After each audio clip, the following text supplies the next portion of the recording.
बिस्मिल्लाहिर्रहमानिर्रहीम। अस्सलाम वालेकुम वरहमतुल्लाहि वबरकातुहू। मैं हूं आपका family physician doctor Mohammad Asif Yunus. आज हम डिस्कस करेंगे कि एलर्जी क्या है। हमारा इम्यून सिस्टम एक ख़ास तरतीब के साथ काम कर रहा होता है। अगर जिस्म के बाहर से कोई जरासीम या कोई और फासद मादे या फ़ॉरेन बॉडी जिस्म के अंदर दाखिल होने की या जिस्म के अंदर बीमारी पैदा करने की कोशिश करे तो हमारा इम्यून सिस्टम हरकत में आकर अपने निज़ाम को हरकत में लाकर मुख्तलिफ़ किस्म के अमूर सरअंजाम देकर उस केमिकल को या उस जरासीम को जिस्म से बाहर निकालने की कोशिश करता है। इस सिलसिले में हमारा इम्यून सिस्टम मुख्तलिफ़ किस्म के केमिकल्स स्क्रीट करता है जो इम्यून सिस्टम के सेल्स या हमारे जिस्म के सेल्स या खुलियात से ख़ारिज होते हैं। इन केमिकल्स को हम साइटोकाइंस कहते हैं। ये साइटोकाइंस जो होते हैं ये दूसरे इम्यून सिस्टम के जो दूसरे सेल्स हैं उनके लिए उनके लिए एक सिग्नल का काम भी करते हैं। और इसके अलावा यही जो केमिकल्स होते हैं वो जिस्म के उस हिस्से में जहाँ पे ये इम्यून सिस्टम हरकत में आया होता है उस हिस्से में जिस्म के अंदर मुख्तलिफ़ तब्दीलियाँ भी लाते हैं। खून की जो बारीक बारीक नालियाँ होती हैं जिनको हम कैपिलरीज़ कहते हैं उनको ये डायलेट कर देता है। इसके अलावा जो खून के अंदर से मुख्तलिफ़ रतूबतें वो रिस कर खून की नालियों के बाहर जमा हो जाती हैं। उस जगह का जो दर्जा हरारत है वो थोड़ा ज़्यादा हो जाता है। इसके अलावा वो जगह कुछ सूज जाती है और उसका रंग थोड़ा सुर्ख हो जाता है, उस जगह पे ख़ारिश शुरू हो जाती है। इस सारे अमल के ज़रिए हमारा इम्यून सिस्टम उस जगह पर मौजूद जरासीम या फ़ॉरेन बॉडी उसको जिस्म से निकालने की कोशिश करता है। इम्यून सिस्टम के इस प्रोसेस को शुरू करने के लिए जरासीमों की या फ़ॉरेन बॉडी की एक ख़ास मिक़दार या ख़ास तादाद की ज़रूरत होती है। यानी जरासीमों की एक ख़ास तादाद ही इम्यून सिस्टम को हरकत में ला सकती है। इस चीज़ को हम थ्रेशोल्ड कहते हैं। लेकिन अगर किसी का इम्यून सिस्टम इससे कम मिक़दार में या इससे कम जरासीमों की जो तादाद है उसकी वजह से हरकत में आ जाए, यानी इम्यून सिस्टम का थ्रेशोल्ड कम हो जाए, तो इम्यून सिस्टम बहुत ज़्यादा रिएक्शन शो करता है, यानी थोड़ी मिक़दार में ज़्यादा रिएक्शन शो करता है। इस फिनोमेना को हम एलर्जी कहते हैं। यानी इम्यून सिस्टम का ओवर रिएक्ट करना या थोड़ी मिक़दार से ज़्यादा रिएक्शन देना, इस चीज़ को एलर्जिक रिएक्शन कहते हैं। अगर एक शख्स को किसी एक चीज़ से एलर्जी है तो इसका मतलब है कि उस चीज़ की कलील मिक़दार उसके इम्यून सिस्टम को हरकत में ला रही है, जबकि उसी चीज़ से दूसरे शख्स को एलर्जी नहीं है। इसका मतलब है कि उस चीज़ से दूसरे शख्स का इम्यून सिस्टम हरकत में नहीं आ रहा। एलर्जी एक्यूट या क्रॉनिक हो सकती है।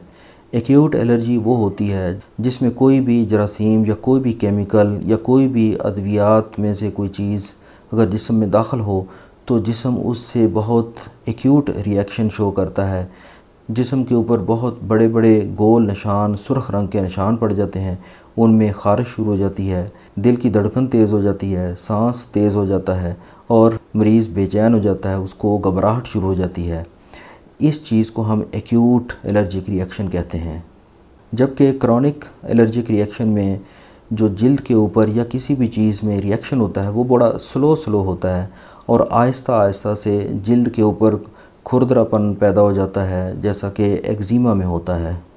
इम्यून सिस्टम का यही प्रोसेस यानी ये एलर्जिक प्रोसेस अगर फेफड़ों के अंदर हो, यानी हमारे लंग्स के अंदर ये प्रोसेस हो, तो हमारे जो सांस की नालियां हैं वो सिकुड़ जाती हैं, यानी वो तंग हो जाती हैं, उनके अंदर रतूबत ज़्यादा हो जाती है, ऑक्सीजन की या जो गैसेस की एक्सचेंज है वो मुतासर होती है, हमारा सांस तेज़ हो जाता है, सांस लेने में दुश्वारी आती है और फेफड़ों से सीटियों की सी आवाज़ें आना शुरू हो जाती हैं।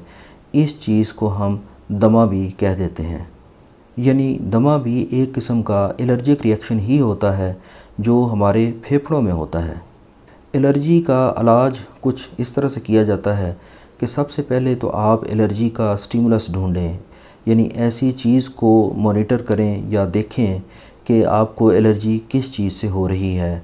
मुख्तलिफ़ लोगों को मुख्तलिफ़ चीज़ों से एलर्जी हो सकती है। किसी को एग एलर्जी है, किसी को केले से या बनाना से एलर्जी है, किसी को किसी अद्वियात से या किसी को डस्ट से एलर्जी है। तो उसको सबसे पहले ये देखना होगा कि उसको ये जो एलर्जिक रिएक्शन है वो किस चीज़ से शुरू होता है। तो सबसे पहला जो इसका एक मेजर है वो ये लिया जाता है कि आप उस चीज़ को अवॉइड करें। इसके अलावा कुछ एंटी एलर्जिक अद्वियात भी इस्तेमाल करवाई जाती हैं जिनका काम उन साइटोकाइंस को उसके अखराज को रोकना या उनको अमल करने से रोकना होता है, ताकि वो साइटोकाइंस एलर्जिक रिएक्शन या एलर्जिक फिनोमेना को पैदा ही ना कर सकें। एलर्जी को दुरुस्त करने का एक और तरीका भी राइज है जिसको टाइट्रेशन मेथड बोलते हैं। इसमें जिन जिन चीज़ों से एलर्जी होती है या जिस शख्स को जिन जिन चीज़ों से एलर्जी हो सकती है उसके वो जो टॉक्सिन्स या एलर्जेंस होते हैं उनको एक इंजेक्शन की फॉर्म में इकट्ठा कर लिया जाता है और उसकी कलील सी मिकदार जिल्द के ऊपर इंजेक्शन की शक्ल में लगा दी जाती है और फिर एक हफ़्ते बाद इसकी मिकदार कुछ थोड़ी सी बढ़ाकर इसी तरह से ही इसी मेथड से लगाई जाती है। इसी तरह हर हफ्ते उसकी या उस इंजेक्शन की मिकदार बढ़ाते जाते हैं।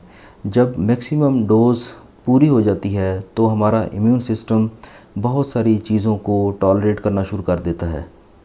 उम्मीद है कि आपको ये वीडियो पसंद आई होगी। मेरे चैनल को सब्सक्राइब करें और साथ अपीयर होने वाले बेल आइकॉन को ज़रूर प्रेस करें ताकि आपको हर नई आने वाली वीडियो का नोटिफिकेशन मिल सके। चैनल को लाइक करें, शेयर करें। इजाज़त दीजिए। अल्लाह हाफ़िज़।